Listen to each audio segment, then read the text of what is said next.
Hello students, good morning.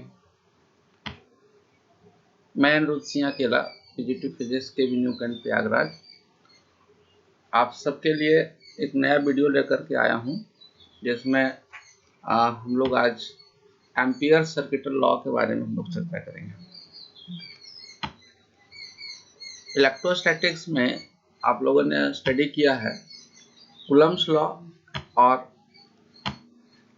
Gauss's law. Gauss's law is nothing but alternative form of the Coulomb's law.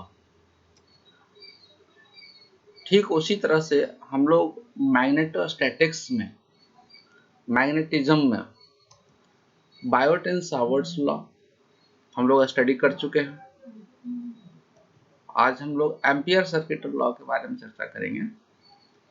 तो Gauss law, जिस तरह से Gauss law Coulomb's law का एक alternative form है, ठीक उसी तरह से ampere circuital law Biot and Savart's law का एक अल्टरनेटिव फॉर्म है।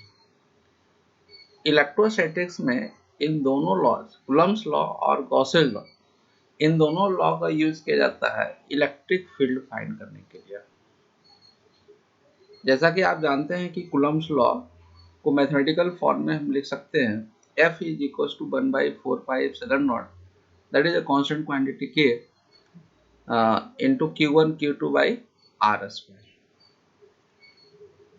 and electric field is defined as force per unit testing charge, that is F upon Q naught।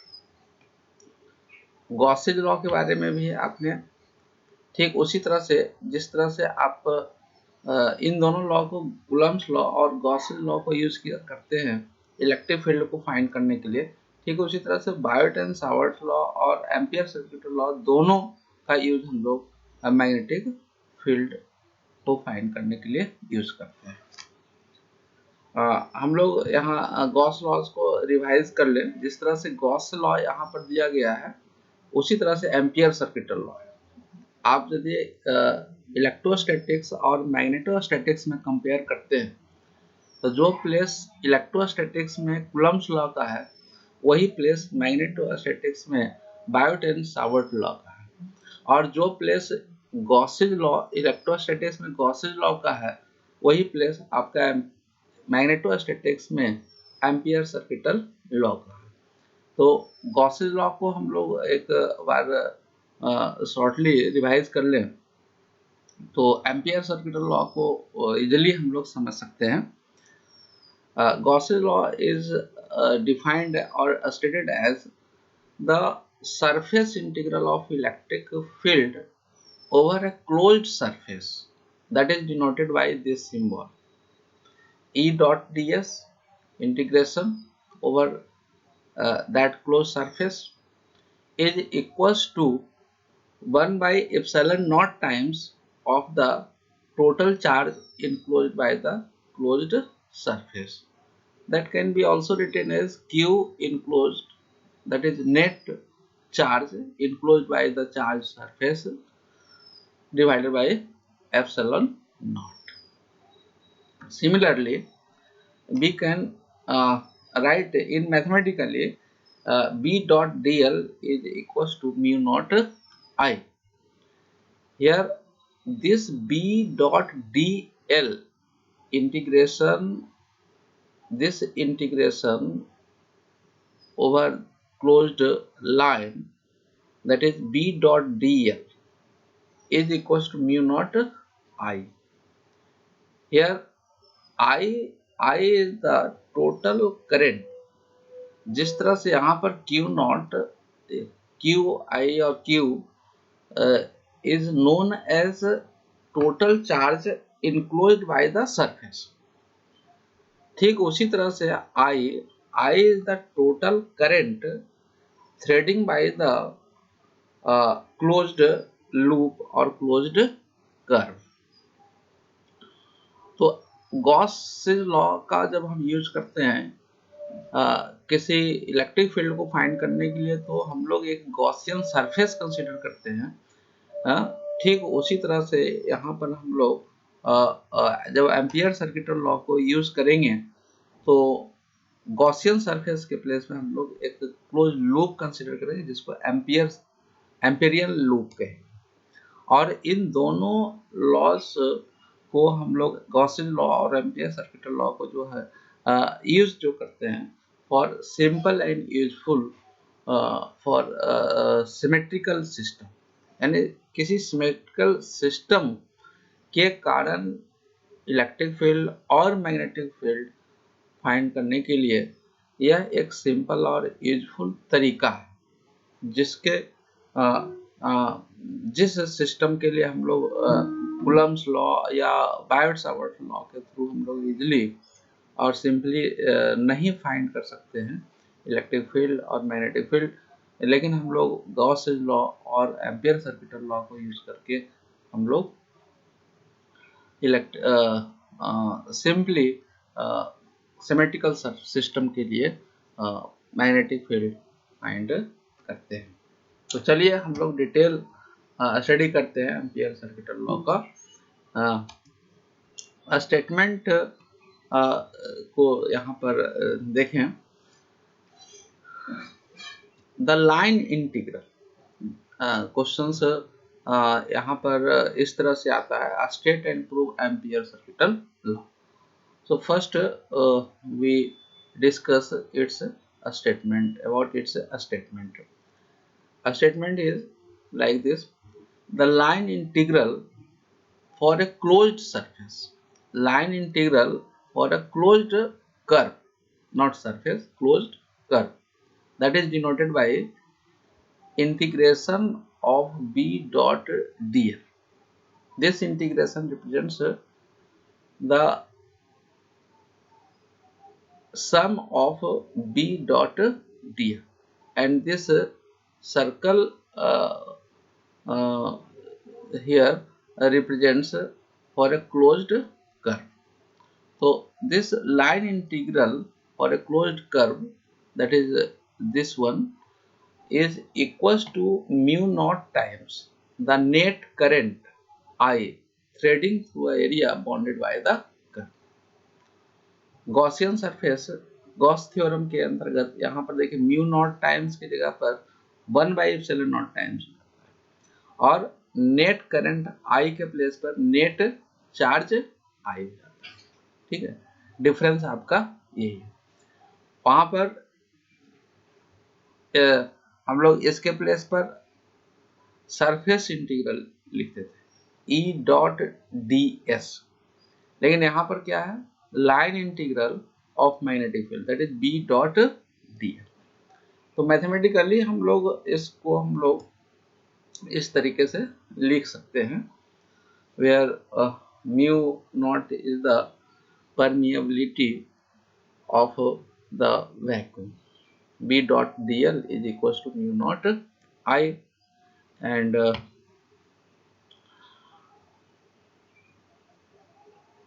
यहाँ पर आप देख और समझ सकते हैं कि एक कंडीशंस लिया है कि करंट करेंग कंडक्टर जिसमें कि I करंट पास किया जा रहा है, इसको हम प्रूफ करना चाह रहे हैं मैथमेटिकली कि b dot dl is equal to mu naught I कैसे आता है। तो यहाँ पर एक कंसीडर किया गया है करंट करेंग कंडक्टर जिसमें करंट I फ्लो हो रहा है और यह कंडक्टर इस स्क्रीन के प्लेन में कंसीडर किया गया है, और एक दूसरा प्लेन जो कि इस कंडक्टर के परपेंडिकुलर है। तो हम कह सकते हैं कि ये जो आपका प्लेन रिप्रेजेंट कर रहा है, ठीक है, तो this plane is just perpendicular to the plane of this screen. Okay, तो यहाँ पर हम लोग पहले से ही जान चुके हैं कि जब करंट I इस कंडक्टर में पास होगा तो इसके सराउंडिंग में मैग्नेटिक फील्ड डेवलप होगा, जो कि यहाँ पर हम लोग राइट हैंड थंब रूल से जो है इस मैग्नेटिक फील्ड प्रोड्यूस का डायरेक्शंस भी हम लोग दे सकते हैं, जो कि ऑलरेडी हम लोग पहले स्टडी कर चुके हैं। तो यहाँ इस केस में एंटी क्लॉकवाइज डायरेक्शंस में मैग्नेटिक फील्ड प्रोड्यूस होगा, जो कि इस तरह से कॉन्सेंट्रिक सर्कल के फॉर्म में दिखाया गया है। तो चलिए हम लोग इसके प्रूफिंग की बात करते हैं। इसके प्रूफ करने के लिए हम लोग यहाँ कंसीडर कर रहे हैं, इस फिगर को आप देखिए कि एक ब्लू कलर में एक सर्कल कंसीडर किया गया है। This circle is here considered as Amperian loop. This is known as Amperian loop. यहाँ देखिए इसके सेंटर में एक डॉट रिप्रेजेंट किया गया है। तो यह डॉट रिप्रेजेंट कर रहा है कि इसके थ्रू जो है यहाँ से कंडक्टर मतलब यहाँ इस तरह से हम कंसीडर कर सकते हैं कि यह सर्कल इस स्क्रीन के प्लेन में, the plane of the circle that is known as Amperian loop is considered in the plane of the screen, और इसके सेंटर से एक कंडक्टर पास हो रहा है परपेंडिकुलरली टू द स्क्रीन, और यहाँ पर एक डॉट से रिप्रेजेंट किया गया। Dot means outside, current is flowing outside to this screen. तो करंट मैग्नेटिक फील्ड का डायरेक्शन एंटी क्लॉकवाइज डायरेक्शन में होगा, राइट हैंड रूल से, जो कि यहाँ पर यह दिखाया गया। ठीक है, हम लोग यहाँ पर यह रिप्रेजेंट कर रहे हैं कि यह आर रेडियस का एक एम्पीरियन लूप कंसीडर किया गया है। एक छोटा सा एक लाइन एलिमेंट जिसको कि डीएल नाम दिया गया है, यहाँ पर हम पॉइंट पी कंसीडर कर सकते हैं। तो पॉइंट पी पर एक स्मॉल लाइन एलिमेंट डीएल लिया गया है। तो इस पी पॉइंट्स पर मैग्नेटिक फील्ड बी जो कंसीडर किया जाएगा उसका डायरेक्शन क्या होगा? आप जानते हैं कि टेंजेंट टू दिस कर्व होगा, और इस डीएल का डायरेक्शन क्या होगा? तो डीएल का डायरेक्शन भी सेम एज बी। ठीक है, तो डायरेक्शन ऑफ बी और डायरेक्शन ऑफ डीएल दोनों सेम, दोनों पैरेलल होगा। तो यदि हम आपसे पूछें कि वेक्टर बी और डीएल के बीच जो एंगल्स फॉर्म होगा वो कितना होगा, that will B 0 degree. Okay, तो यहाँ पर देखिए रिप्रेजेंट किया गया है current is emerging out and magnetic field is anti clockwise. इसके बारे में चर्चा कर चुके हैं। देखिए यहाँ पर यह B L is equal to mu naught I लिखा गया है। ठीक है, यह B into L is equals to mu naught I. This is the another mathematical form of the Ampere circuital law. Here L represents total length of the loop. B is the magnetic field and L is the circumference or total length of the Amperian loop. तो B into L is equal to mu naught I, इस form में भी जो है ampere circuital law को mathematically लिखा जाता है। ओके, तो यहाँ जो सिचुएशन कंसीडर किया गया है उसमें हम लोग फाइंड करते हैं B डॉट डी एल की वैल्यू क्या होगा, और इसके प्रूफिंग में हम लोग जो पहले बायोट एंड सावर्ट लॉ से फाइंड कर चुके हैं कि इनफाइनाइटली लॉन्ग स्ट्रेट करंट करेंगे कंडक्टर से किसी पॉइंट्स आर डिस्टेंस पर मैग्नेटिक फील्ड क्या होगा, उस फार्मूला को यहाँ पर हम लोग यूज करेंगे, जो कि आप लोग पहले डिस्कस कर चुके हैं, फाइंड कर चुके हैं। B is equal to mu naught I by 2 pi into R, इस फार्मूला को हम लोग यूज करेंगे।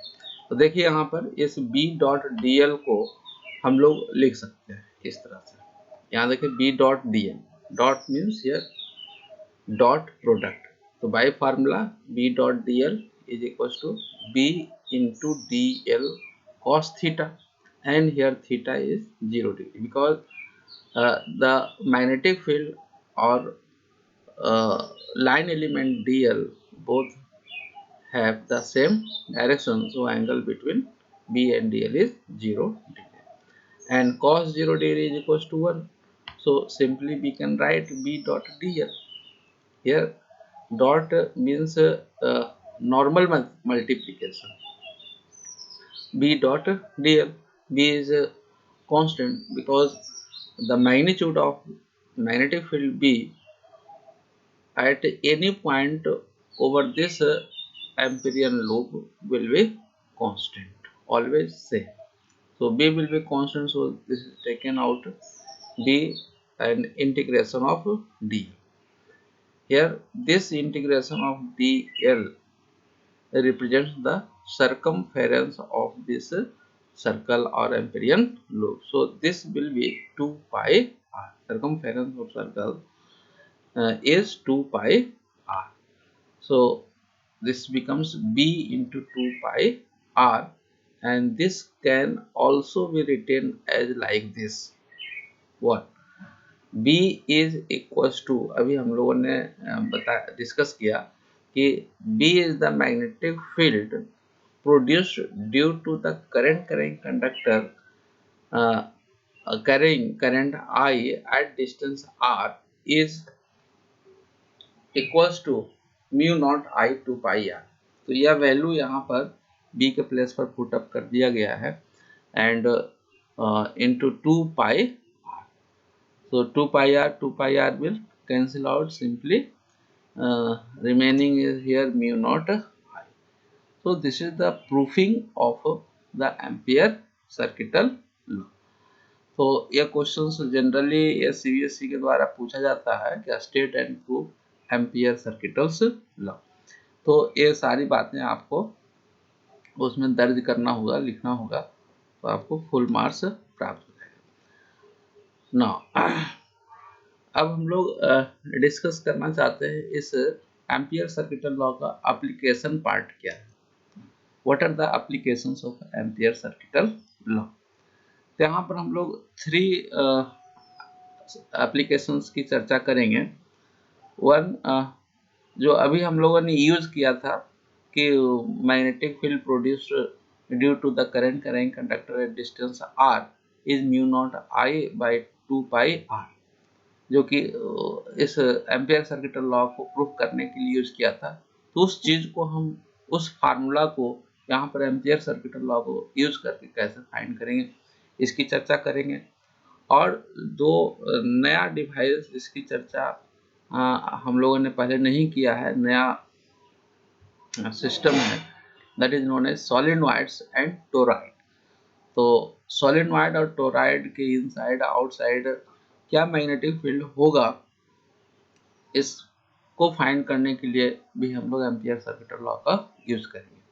तो वन बाय वन हम लोग इसकी चर्चा करेंगे. तो अभी हम लोग इस आज के टीचिंग में हम लोग फाइंड करेंगे what will be the magnetic field due to current carrying conductor at distance r by using the ampere circuitals law. तो इस डायग्राम में आप ऑब्जर्व कर सकते हैं, ऑब्जर्व करें कि एक कंडक्टर लिया गया है z डैश, जो कि हम कंसीडर कर सकते हैं कि इस स्क्रीन के प्लेन में, और एक परपेंडिकुलर प्लेन कंसीडर किया गया xy प्लेन, जो कि इस z डैश एक्सिस के परपेंडिकुलर होगा. तो इस कंडक्टर z डैश से r डिस्टेंस पर एक पॉइंट P लिया गया है. तो इस P पॉइंट्स पर मैग्नेटिक फील्ड क्या होगा, इसको हम लोगों को फाइंड करना है. देखिए, इस करंट कैरिंग कंडक्टर के कारण जो मैग्नेटिक फील्ड होगा वो कॉन्सेंट्रिक होगा, हम लोग पहले से जान चुके हैं. P पॉइंट्स पर मैग्नेटिक फील्ड क्या होगा, एम्पियर सर्किटल लॉ को यूज करना. तो पहले हम लोग क्या करेंगे, एक एम्पिरियन लूप्स कंसीडर करना होगा, इमेजिनरी एम्पिरियन लूप कंसीडर करेंगे. तो यहाँ पर हम लोग, यहाँ देखिए डॉटेड लाइन से जो दिखाया गया है वो अलग अलग डिस्टेंस पर मैग्नेटिक फील्ड लाइन दिखाया गया है, और ये जो फुल सर्कल लाइन जो दिखाया गया है वो एम्पिरियन लूप कंसीडर किया गया है. तो स्मॉल r रेडियस का एक एम्पिरियन लूप कंसीडर किया गया और उस एम्पीरियन लूप के पॉइंट P पर मैग्नेटिक फील्ड फाइंड करना है। तो यहाँ पर मैग्नेटिक फील्ड फाइंड करने के लिए एक small line element dl consider करेंगे और इस पर मैग्नेटिक फील्ड हम लोग यहाँ सपोज कर ले रहे हैं कि इस कंडक्टर का मैग्नेटिक फील्ड B। तो अभी हम लोग पहले देख चुके हैं कि B और dl का डायरेक्शन सेम होगा, तो एंगल्स दोनों के बीच में 0 डिग्री हो जाएगा। उसी चीज को यहाँ पर डिस्क्राइब किया गया है। Consider a long a straight conductor z dash is along z axis. Let I be the current flowing in the direction as shown in the figure. The magnetic field is produced around the conductor. The magnetic line of force are concentric circles in the xy plane as shown by dotted lines. Let the magnitude of magnetic field induction produced at a point P at distance r from the conductor is B. Okay. तो अब यहाँ पर हम लोग ampere circuit law के according लिखें तो mathematical form में ही आएगा B dot dl is equal to mu naught sum over I। और इस एम्पिरियन लूप के प्रत्येक पॉइंट पर B का डायरेक्शन सर्कल के टेंजेंट के डायरेक्शन में होगा। Now consider a small element dl of the circle of radius r at P, पहले चर्चा कर चुके हैं। The direction of B and dl will be same, therefore angle between them will be 0. Now first we will find what will be the line integral of magnetic field B around the complete circular path, that is amperian loop of radius r, that will be given by B dot dl, again जो पहले हम लोगों ने किया था भी उसी जैसा, B dot dl is equals to B dl cos 0 degree and cos 0 is 1, so this will be B into dl and integration of this dl, that is the circumference of the imaginary amperian loop, that is 2 pi r. So B dot dl integration of B dl, that is the line integral of magnetic field B over a closed loop dl is equals to B into 2 pi r. Okay, and total current I is here, total current is equals to I. So by using Ampere Circuital's law, integration of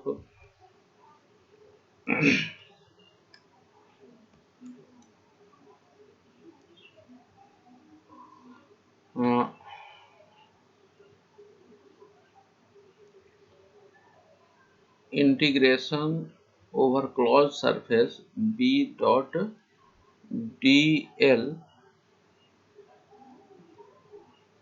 is equals to mu naught into I.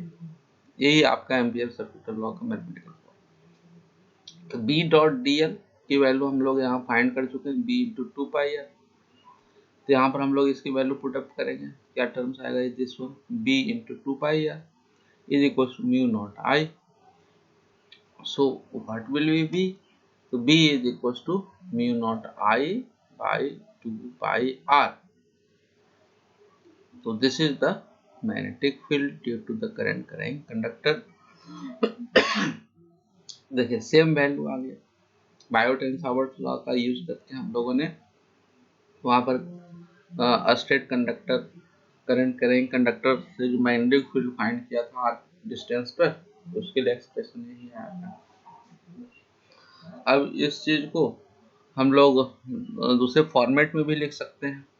दूसरा format क्या है, क्या किया हमने, mu naught by 2 पाई, 4 पाई लाने के लिए 2 से मल्टीप्लाई करते हैं न्यूमरेटर और डिनोमिनेटर में।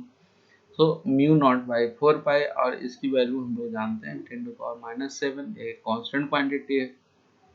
ओके, और यहाँ पर हम इसको ये कह सकते हैं कि यदि कंडक्टर में करंट यदि कांस्टेंट है, स्टेडी करंट, तो यह मैग्नेटिक फील्ड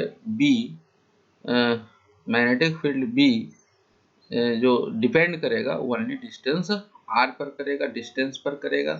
और यहाँ पर यदि हम देखें तो फॉर अ स्टडी और constant current I, this 2I into mu naught by 4 pi, that is this one, this will be a constant quantity. So we can write B is equals to, B is proportional to I। यदि ये constant है तो हम लिख सकते हैं B is proportional to 1 by R, that is inversely proportional to the distance R। और यदि तो यहाँ पर आप देख रहे हैं किसी भी कंडक्टर से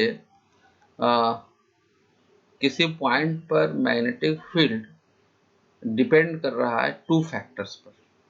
one is the current flowing through the conductor, higher the current higher will be the magnetic field, and another factor is distance. यहाँ पर magnetic field is inversely proportional to R. जैसे जैसे हम डिस्टेंस इंक्रीज करते जाएंगे, conductor से दूर होते हुए जाएंगे फार अवे, तो मैग्नेटिक फील्ड बी डिक्रीज होता जाएगा इस फार्मूला से। यहाँ पर 1 मार्क्स और हाफ मार्क्स क्वेश्चंस भी पुटअप किया जा सकता है कि what will be the variation और show the graph between B and r. तो हम लोग इनवर्सली प्रोपोर्शनल का ग्राफ यहाँ पर इस तरह से ड्रॉ करके दिखाएंगे। बाई एक्सिस में बी लिया गया, आर में डिस्टेंस लिया गया और B proportional to 1 by R. ये रिलेशन हम पहले से यहाँ पर जान चुके हैं, तो ये हम ग्राफ इजिली शो कर सकते, दिखा सकते हैं। ओके, तो ये एक एप्लीकेशन था। यदि ये क्वेश्चन आता है कि find the magnetic field due to current carrying conductor at a distance r by using ampere circuit law, तो इस तरह से आपको डिस्क्राइब करना होगा।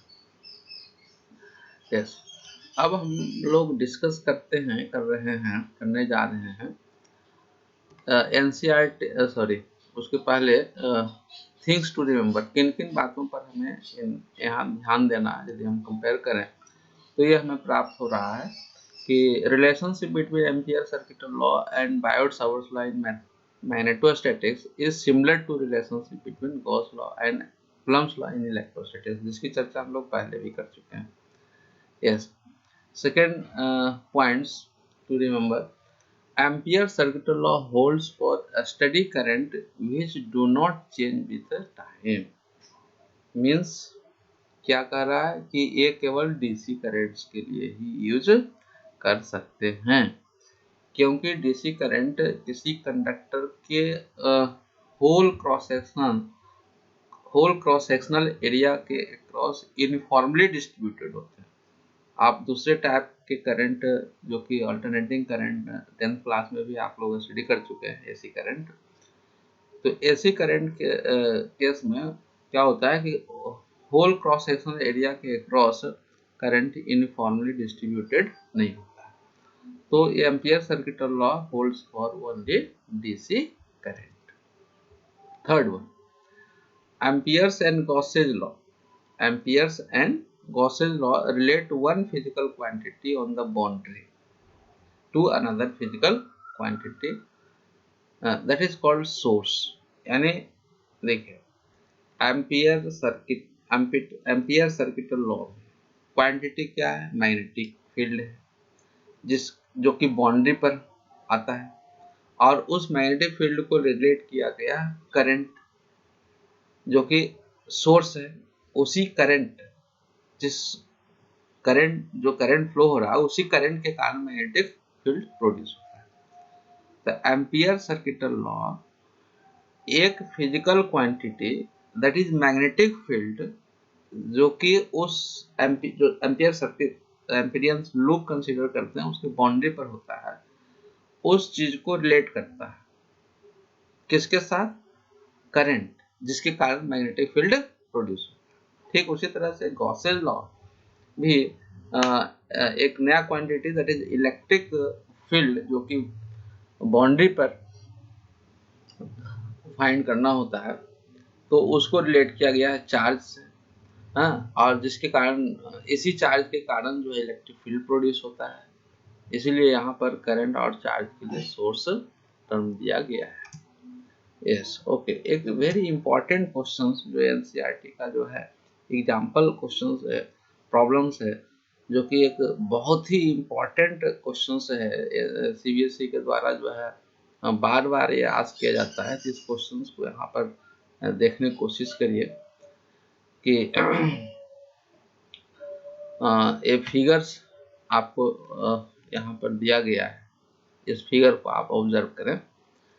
This figure shows along a straight wire of a circular cross section radius a। देखिए, यह एक ट्यूब लाइक स्ट्रक्चर यहाँ पर दिखाया गया, यही आपका straight wire, long straight wire, जिसका cross sectional area circular cross sectional area है। तो सर्कुलर क्रॉस सेक्शनल एरिया को यहाँ पर रिप्रेजेंट किया गया है। ये जो सर्कल आप देख रहे हैं डॉटेड लाइन, फुल लाइन्स के through, this represents cross sectional area of this wire having the radius a small a. This represents a small a is the radius of current carrying conductor. Okay, long a straight wire of circular cross section that is radius a carrying a steady current I. A steady current means do not change current, do not change with time, that is called DC current I. Here I is represented. The current I is uniformly distributed across this cross section. Calculate the magnetic field in the region R is less than A and R is greater than A. यानी इन दोनों regions में magnetic field find करना है। R is less than A. R is less than A means inside the conductor, and R is greater than A means outside the conductor. Here this P points represents outside the conductor, and here another point P may be considered is inside the conductor. तो यहाँ पर हम लोग outside point P और inside point P पर magnetic field find करने के लिए हम लोग इमेजिन करेंगे एम्पीरियन लूप को।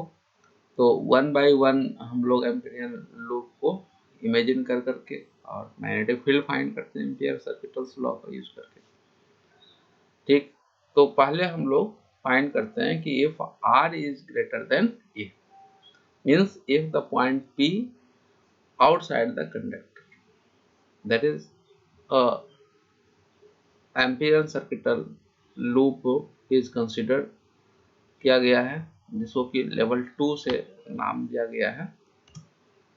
इस तरह से आप देख सकते हैं। Consider the case R is greater than A. R is greater than A.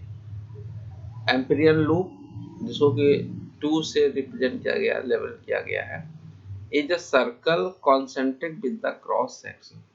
जो क्रॉस सेक्शन जो दिया गया है उसका कॉन्सेंट्रिक होगा। तो इस लूप के लिए जो एम्पिरियल लूप 2 से जो रिप्रेजेंट किया गया है उस लूप का सरकमफेरेंस क्या हो? Circumference L is equals to 2 pi r. Okay, now what will be the total current enclosed by this amperian loop that is labeled 2? Total current is, you are observing here, total current is I. So current enclosed by this amperian loop is I. So by using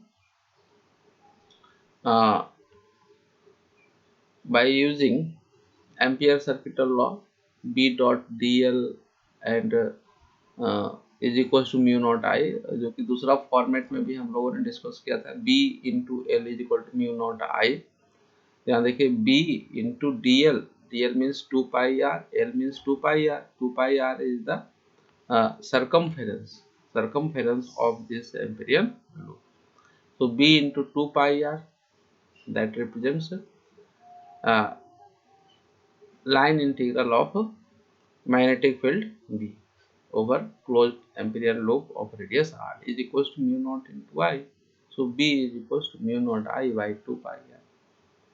तो यह आप compare कर सकते हैं यहाँ पर कि जो एक्सप्रेशन आया इस एम्पियर सर्किट लॉ का यूज करने के बाद, जो एक्सप्रेशन आया B is equal to mu naught I by 2 pi r, same as यह एक्सप्रेशन ठीक उसी तरह से है जिस तरह से हम लोग बायोट-सावर्त लॉ को यूज करके फाइंड किया था। तो यहाँ पर देखें B is inversely proportional to 1 by r आ रहा है, कब? जब r इज ग्रेटर देन ये है, जो कि अभी हम इसके बीच ग्राफ वेरिएशंस की भी चर्चा किया था।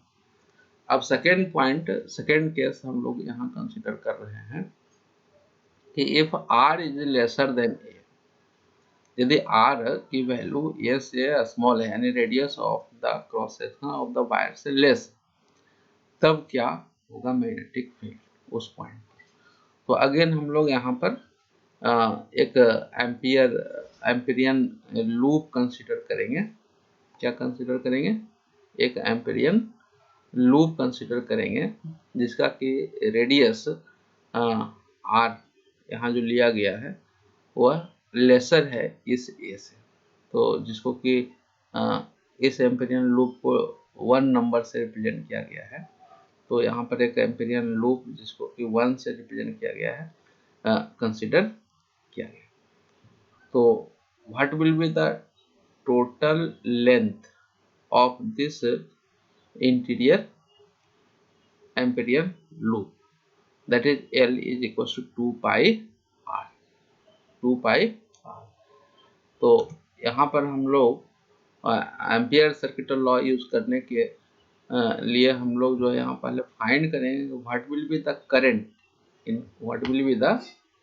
Current enclosed by the Amperian loop.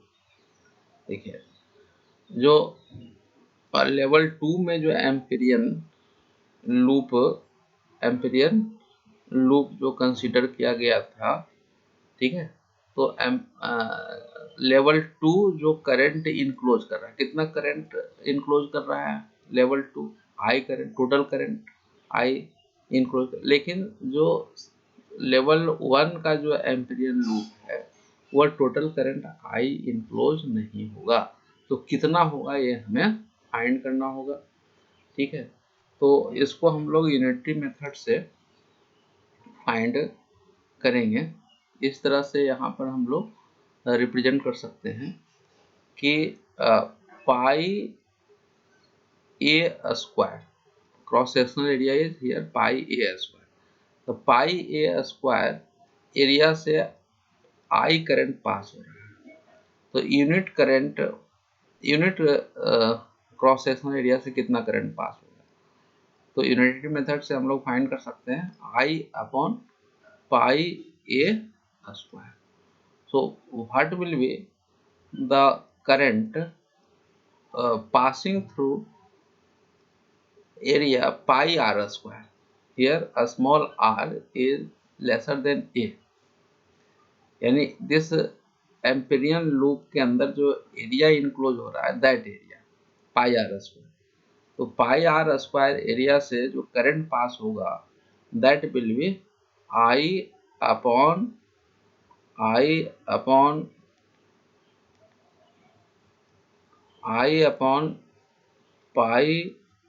a square into pi r square. यहाँ देखिए पाई कैंसिल आउट हो रहा है, तो हम कह सकते हैं कि what will be IE mean IE represents current enclosed by the area pi r square. तो this is equals to I into r square divided by a square. I are square upon a square, जो कि यहाँ पर represent किया गया। देखिए I is equal to I are square by a square. यह एक वेरी इंपॉर्टेंट कॉन्सेप्ट है, इस पर हम लोग अभी एक न्यूमेरिकल क्वेश्चंस को भी डिस्कस करेंगे तो और भी क्लियर हो जाएगा। ओके, तो total current enclosed by the interior Amperian loop is equal to I are square by a square.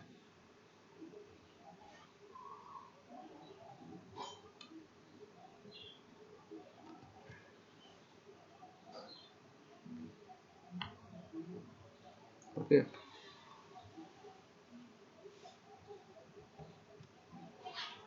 okay, so by using Ampere's law, BL is equals to Amperian circuital law is here.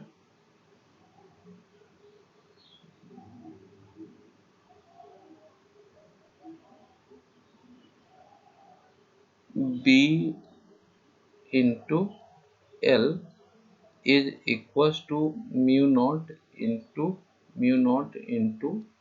I enclosed. Okay, here B is the magnetic field at distance small r. B and L, capital L means circumference, that is 2 pi r is equals to mu naught, and current enclosed is here I r square by a square. Okay, a small r will cancel out, so B is equals to mu naught I by 2 pi a square into r. ठीक है, तो यह expression वाला है, this is very important expression, this one. B is equals to mu naught I by 2 pi a square into r. So for constant current I, this mu naught I by 2 pi a square is constant, so B is proportional to R. तो हम लोग दोनों case को discuss किया। तो first case में आपने देखा कि यदि point P outside the point है तो magnetic field B is proportional to 1 by small r हो रहा था, और इनसाइड पॉइंट के केस में magnetic field B is proportional to R हो रहा है। यानी सेंटर से जैसे जैसे हम सरफेस तक जाते जाएंगे तो मैग्नेटिक फील्ड इंक्रीज होता जाएगा, और सरफेस से जब हम और फार अवे जाएंगे तो मैग्नेटिक फील्ड डिक्रीज होता जाएगा। इन दोनों कॉन्सेप्ट को यहाँ पर ग्राफिकली रिप्रेजेंट किया गया है। इसको ये भी एक इम्पोर्टेंट ग्राफ बनता है जो कि CBSE के द्वारा पूछा जा सकता है इसी क्वेश्चंस में। इन दोनों पॉइंट्स को ग्राफ में रिप्रेजेंट किया गया है। तो फर्स्ट यहाँ देखिए, जो B is proportional to R है उसका ग्राफ जो है ऑरिजिन से देखिए एक स्ट्रेट लाइन के रूप में दिखाया गया है। तो जहाँ पर यह स्ट्रेट लाइन एंड कर रहा है, ठीक है, तो वह पॉइंट रिप्रेजेंट कर रहा है कि if the point lie on the surface of the conductor, और स्ट्रेट लाइन ग्राफ ऑरिजिन से उस पीक तक रिप्रेजेंट कर रहा है कि उस कंडक्टर के इनसाइड किसी भी पॉइंट्स पर मैग्नेटिक फील्ड क्या होगा। ठीक है, और पीक रिप्रेजेंट कर रहा है कि R becomes equals to the radius of the conductor, that is A, and after it B is varying inversely proportional to R. तो ये एक इम्पोर्टेंट ग्राफ है, ध्यान आप देंगे। ठीक है, अब हम इस कॉन्सेप्ट पर बेस्ड एक न्यूमेरिकल क्वेश्चंस यहाँ पुट अप कर रहे हैं। देखिए वेरी इंपॉर्टेंट न्यूमेरिकल क्वेश्चंस, यहाँ पर एक क्वेश्चंस पूछे जा सकते हैं CBSE में। क्या है देखिए, ऑब्जर्व करिए। A wire of radius 0.5 centimetre. यदि सॉल्यूशंस की बात हम लोग करते जाएं तो देखिए यहाँ पर कि यहाँ पर गिवन क्या क्या है। तो here a small a, that is the radius of the conductor, is given 0.5 centimeter, and 0.5 centimeter means 0.5 into 10 to the power minus of 2 metre, SI unit में कन्वर्ट कर लीजिए। Okay, The wire of radius 0.5 centimeter carries a current of 100 ampere. The 100 ampere means current I is equals to 100 ampere. Okay, which is uniformly distributed over its cross section. Okay, find the magnetic field first at 0.1 centimeter. Here 0.1 centimeter is lesser than 0.5 centimeter. So in first case, the in first case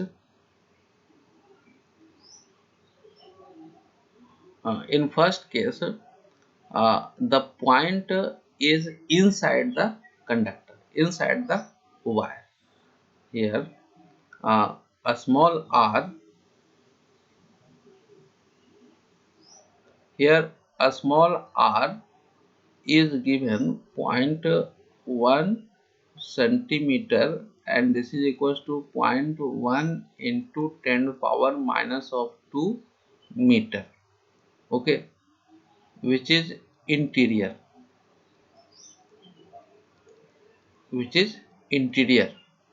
of the wire.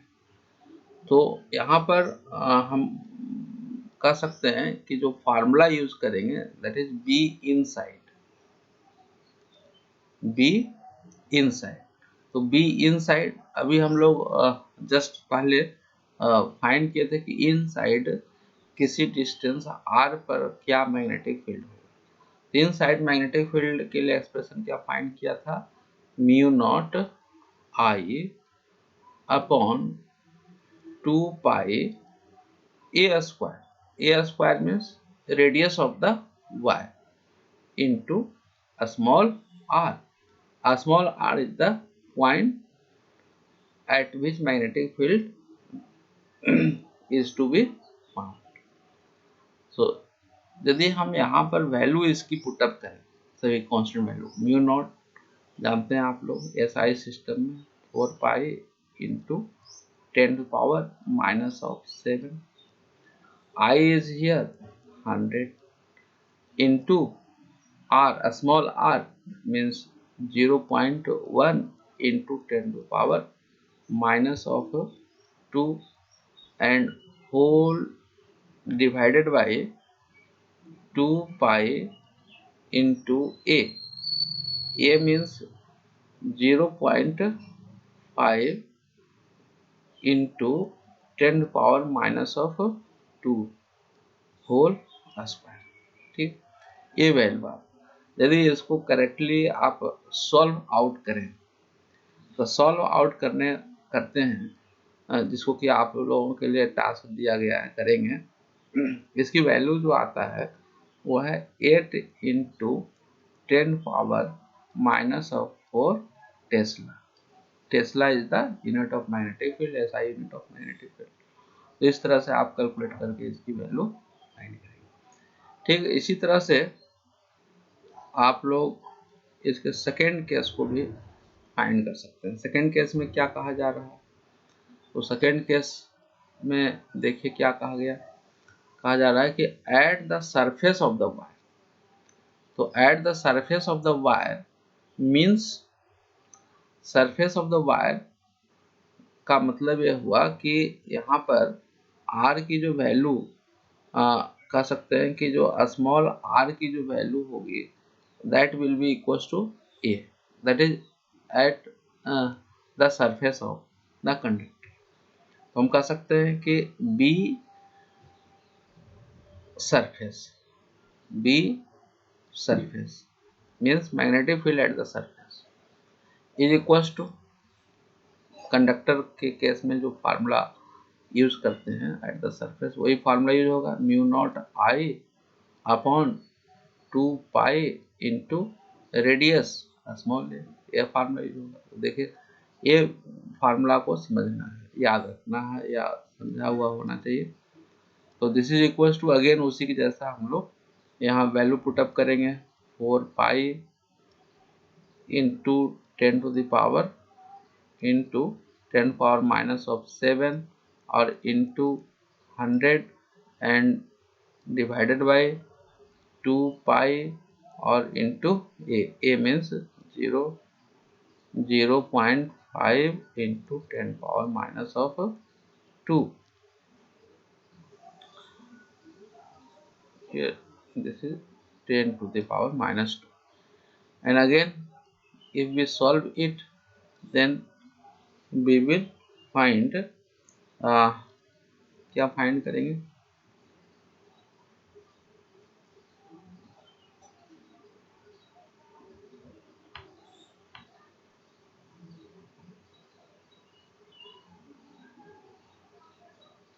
Yes, हम लोग find करेंगे। Value इसकी आती है 4.0 into 10 to the power minus of 3 Tesla. Okay, अब third case में यहाँ पर देखिए बहुत ही ध्यान देने योग्य बातें हैं कि R की वैल्यू क्या होगा। R की वैल्यू क्या होगा इसको देखिए। थर्ड पॉइंट में कहा जा रहा है कि at a point outside the wire 0.2 centimetre from the surface of the wire. तो वह पॉइंट जो आउटसाइड पॉइंट है उसका डिस्टेंस कितना हो जाएगा, आर की वैल्यू कितना हो जाएगा। तो आर की वैल्यू कहाँ से हम लोग लेंगे? From the axis of the wire. Axis of the wire means here 0.5, this is the radius of the wire and plus surface से कितना डिस्टेंस है 0.2 सेंटीमीटर, दैट इज 0.7 सेंटीमीटर। यानी R की वैल्यू जो यहाँ पर पुटअप होगा वह 0.7 centimetre and 0.7 centimetre means 0.7 into 10 power minus 2 metre. ठीक है, इस पॉइंट पर अगेन हम यदि लिखें तो B outside is equals to, again same formula आएगा। क्या फार्मूला आएगा? Mu naught I upon 2 pi a के रेडियस ए के प्लेस पर क्या आ जाएगा? Distance small r. एंड यहाँ पर वैल्यू जो पुटअप करना होगा वो इस तरह से 4 pi into 10 power minus 7 into I means 100 and divided by 2 pi into small r, and small r means into 0.7 into 10 power minus of 7। देखिए सरफेस और आउटसाइड के केस में क्या ध्यान रखना है, दोनों फार्मूला सेम आ रहा है, लेकिन ऑन द सरफेस पर radius r, distance small r के प्लेस पर क्या होगी? Same as the radius of the conductor.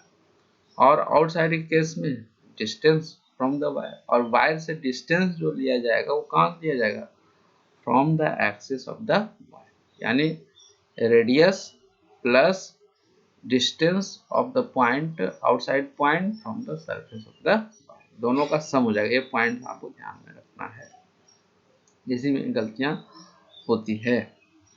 तो चलिए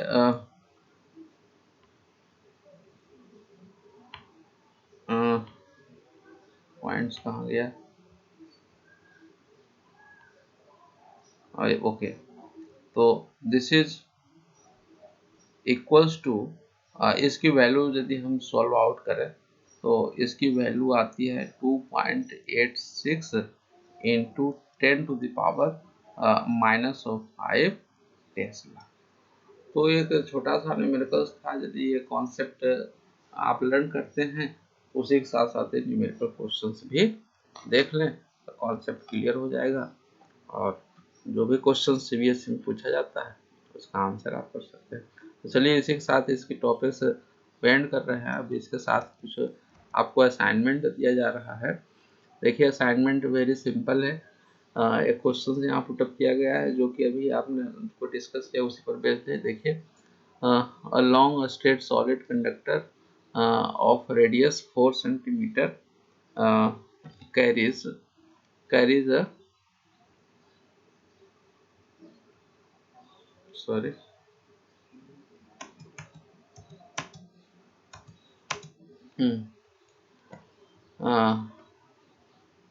carries a current of 2 ampere which is uniformly distributed over its circular cross section. Find the magnetic field at a distance of 3 cm from the axis of the conductor. Very simple question है। यहाँ पर radius a is given 4 centimetre, current I is 2 ampere, uniformly distributed है। Magnetic field जो कि at a distance of 3 centimetre from the axis of the conductor find करना। From the axis of the conductor दिया हुआ distance. तो अब आप think करिए कि जो पॉइंट दिया हुआ है वह कंडक्टर के इनसाइड है या आउटसाइड, ये आपको सोचना है, थिंक करना है। इसको कैसे थिंक करेंगे कि जो रेडियस जो गिवन है, कितना गिवन है 4 सेंटीमीटर, इस रेडियस से आपको कंपेयर करना है कि जो डिस्टेंस गिवन है वो क्या है, स्मॉलर है या लार्जर है। तो 3 centimetre is smaller than 4 centimetre, so point where we have to find the magnetic field is inside the conductor। तो सिंपल फार्मूला आप यूज कर लोगे, B is equals to mu naught I upon 2 pi radius square into distance. R की value यहाँ पर 3 centimetre है, इसको SI system में कन्वर्ट कर लेंगे, 3 इंटू 10⁻² मीटर वैल्यू पुटअप करें। Very simple. एक इसका आंसर भी यहाँ दिया गया है, इसको आप फाइंड करेंगे तो आप फाइंड। ये क्वेश्चन इंपॉर्टेंट क्वेश्चन से भी है। So that the Amperian loop is independent of shape. जो लूप आप वहाँ पर कंसिडर हमने किया था सर्कुलर लूप, वो किसी भी शेप का लूप ले करके आप शो कर सकते हैं, इसको शो करना है। एक थर्ड क्वेश्चन एक दिया हुआ है, क्या दिया हुआ है कि a large number of current I1, I2, I5 and I7 in one direction and I3, I4 and I6 in opposite direction are passing through a circular loop of radius small r perpendicularly placed in vacuum. What will be the magnetic field at any point of the loop? Very simple, very simple. One direction में जो current pass हो रहा है उसको plus sign लेंगे, opposite side direction में जो current pass हो रहा है वह माइनस साइन ले लेंगे। तो यहाँ पर टोटल जो एम्पिरियन लूप जो आर रेडियस का से कितना करंट पास हो रहा है होगा, हाँ, परपेंडिकुलरली, तो ये आप इजीली फाइंड कर लेंगे। हाँ, टोटल करंट क्या हो जाएगा यहाँ पर, यदि वन डायरेक्शन यानी I1, I2, I5, I7 positive direction में हम लेंगे तो क्या हो जाएगा, प्लस में लिख लेंगे I1 plus I2 plus I5 plus I7 and minus of I3 minus I4 minus I6, ये टोटल करंट हो जाएगा। यदि आपका पर्टिकुलर वैल्यू गिवन होगा तो यहाँ पर सिंपली फाइंड कर लेते हैं। तो चलिए यहाँ पर यदि हम इसके आंसर की बात करें तो क्या होगा, ये देखिए क्या पूछा गया कि what will be the magnetic field at any point of the loop. Loop के किसी भी पॉइंट टोटल करंट क्या होगा, मैग्नेटिक फील्ड B। तो B इज इक्वल्स टू क्या हो जाएगा, total current that is mu not. Total current यहाँ पर आ जाएगा I1 plus of I2 minus of I3, क्योंकि ये आपके अपोजिट डायरेक्शन में पास हो रहा है I3, ये माइनस अगेन होगा I4 क्योंकि अपोजिट डायरेक्शन में पास हो रहा है, and again plus of I5 plus minus of I6 and minus of I7। ये total current enclose by the loop, circular loop radius r, इतना करंट इनक्लोज होगा। तो टोटल करंट ये हो गया mu naught and divided by 2 pi r, divided by 2 pi r, क्योंकि r radius का circular loop से कितना है तो डिवाइडेड बाय 2 पाई r। इस तरह से हम लोग फाइंड करेंगे। Thank you for watching video. यदि आप लोगों को वीडियो अच्छा लगा हो तो शेयर करिए, लाइक करिए और सब्सक्राइब भी करते रहिए, जैसे कि हमारा जो हौसला जो है बुलंद रहे। आप लोगों के लिए जो है वीडियो बना करके लाते रहें। एक वीडियो बनाने में जो है काफ़ी मेहनत करनी पड़ती है। Thank you. ओके।